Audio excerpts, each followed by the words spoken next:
नमस्कार। हाजिर हूं आपका दोस्त संदीप दुबे। दोस्तों, वीर सावरकर का नाम तो हम सभी ने सुना है। वीर सावरकर एक भारतीय राष्ट्रवादी, वो राष्ट्रवादी संगठन हिंदू महासभा के प्रमुख सदस्य थे। वीर सावरकर पेशे से वकील और लेखक थे। वीर सावरकर वो शख्स थे जिसे अंग्रेजों ने अंडमान और निकोबार द्वीप समूह ले जाकर काला पानी की सजा दी। आजादी के इतने साल बाद आज भी वीर सावरकर भारत में एक विवादित शख्सियत है। इसका कारण यह है कि जहां एक ओर उनके समर्थक वीर सावरकर को आजादी की लड़ाई का महान सेनानी और प्रखर राष्ट्रभक्त मानते हैं, जबकि दूसरी तरफ कुछ और लोग ऐसे भी हैं जो कहते हैं कि सावरकर कायर और अंग्रेजों के एजेंट थे।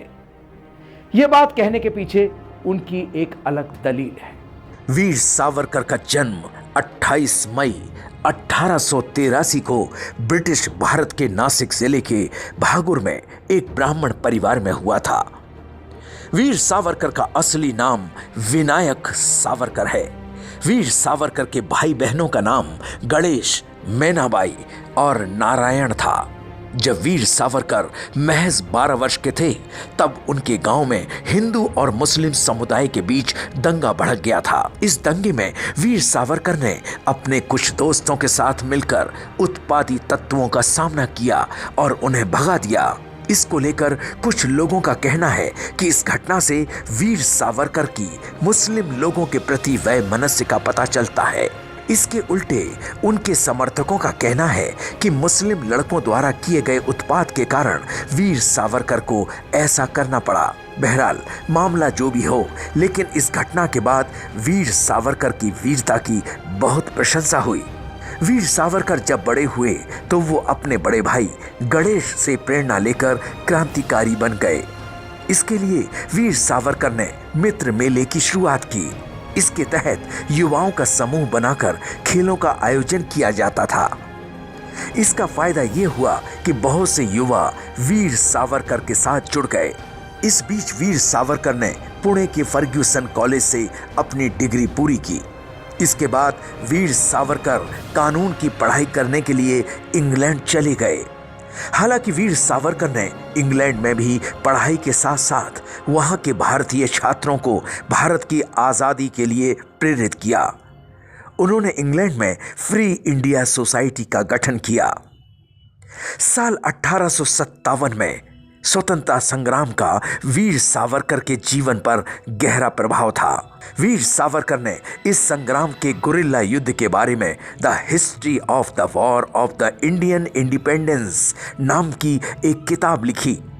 इस पुस्तक के जरिए वीर सावरकर ने लोगों को आज़ादी के लिए प्रेरित किया।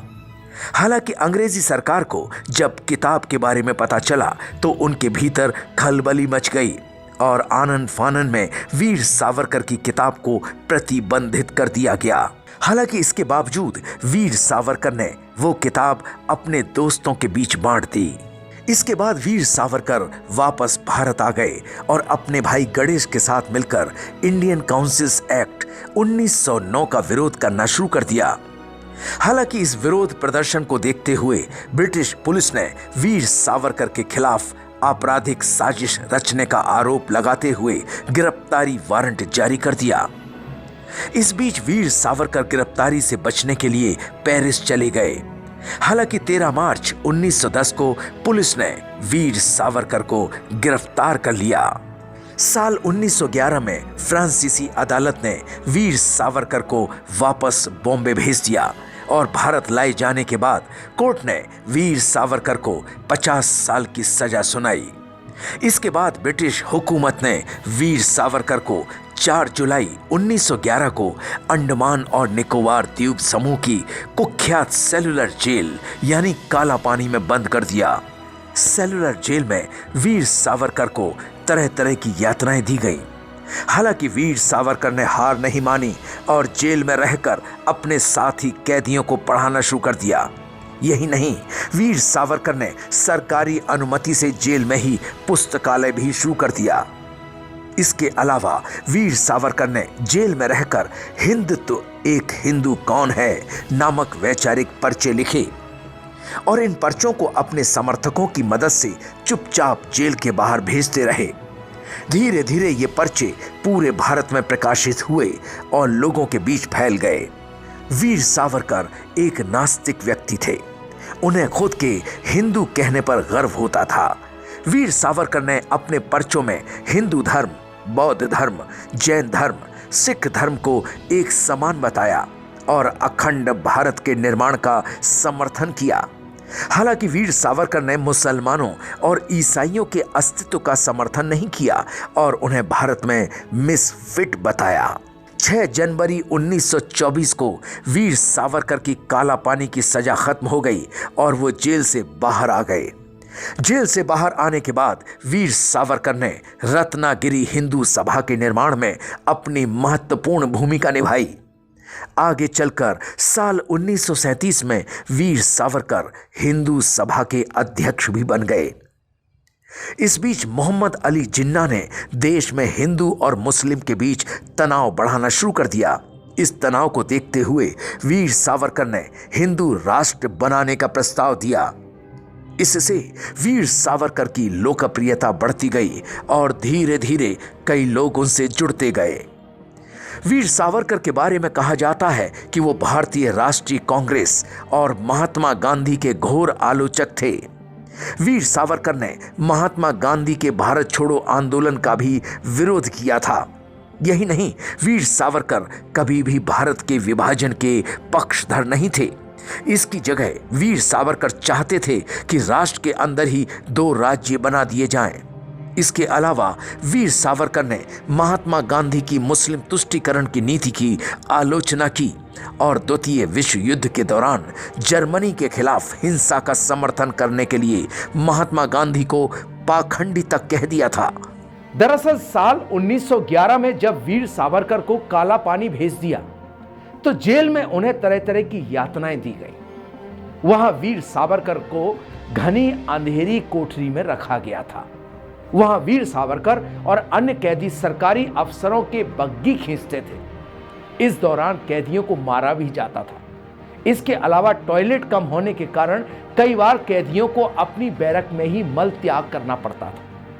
कई बार कैदियों को खड़े खड़े ही मल त्याग करना पड़ता था। जेल में काफी यातनाएं झेलने के बाद वीर सावरकर ने अंग्रेजों से माफी मांगने का मन बनाया।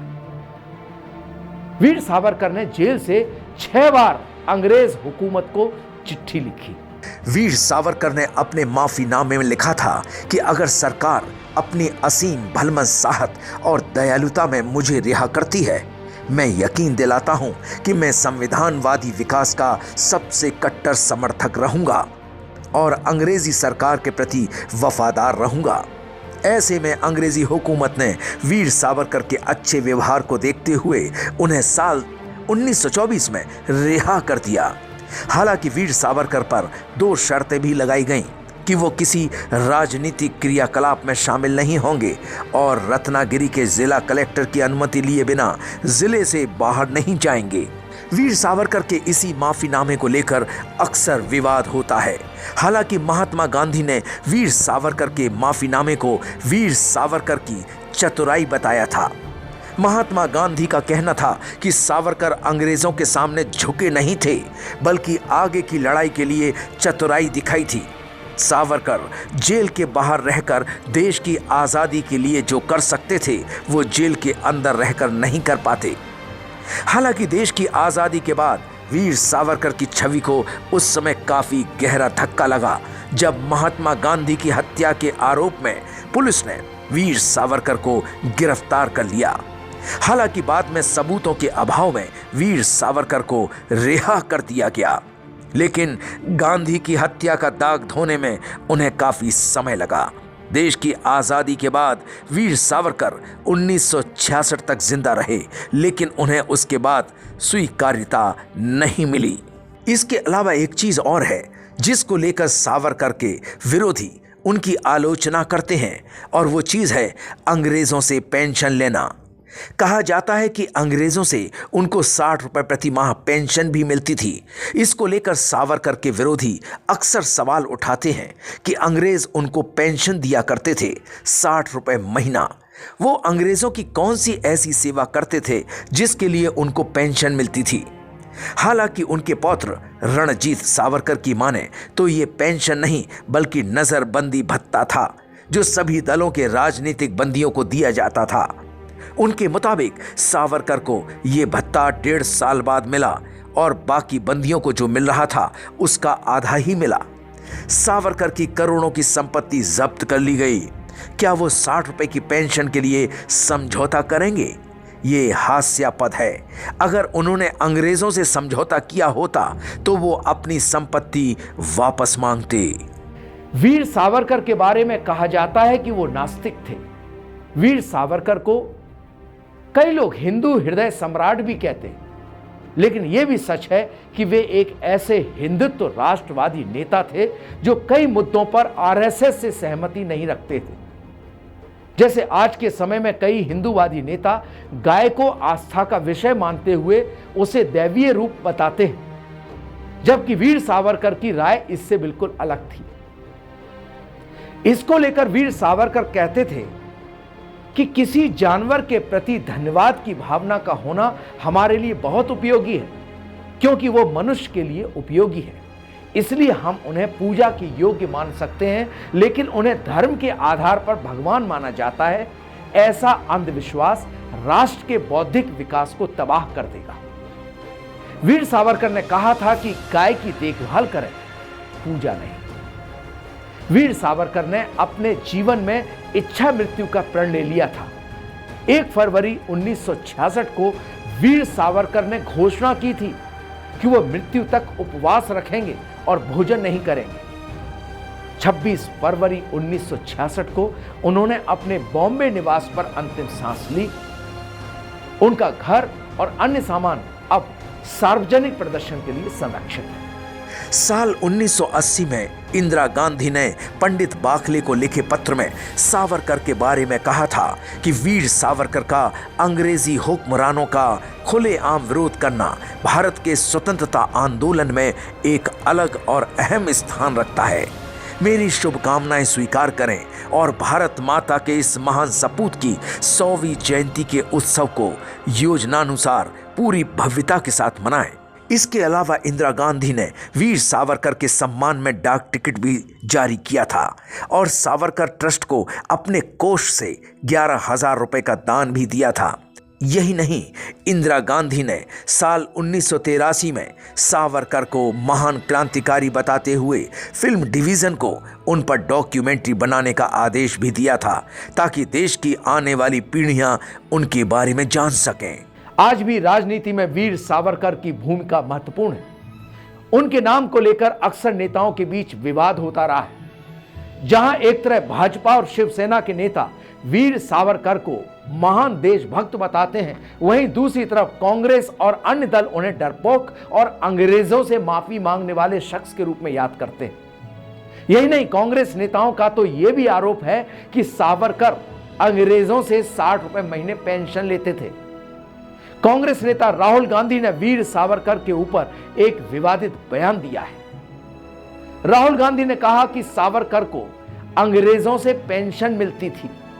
जेल से रिहा होने के लिए उन्होंने अंग्रेजों को एक माफीनामा भी लिखा था।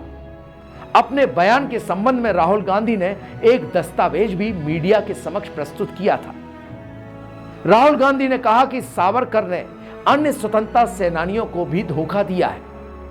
अब इस बयान पर सियासी घमासान मचा हुआ है। दूसरी तरफ राहुल गांधी ने यह मुद्दा इसी समय क्यों उठाया, इसके पीछे भी तर्क वितर्क लड़ाए जा रहे हैं।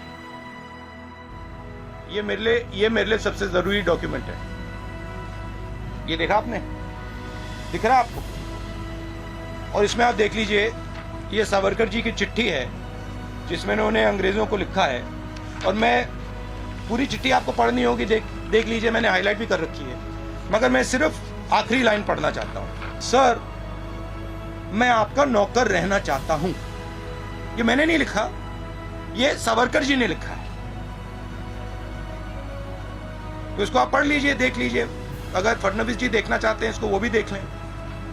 तो मैं तो इसमें बहुत क्लियर हूं, सावरकर जी ने अंग्रेजों की मदद की थी। तो देखिए हमारा खास प्रोग्राम और बने रहिए हमारे साथ, यानी कि AMB नेटवर्क पर। नमस्कार।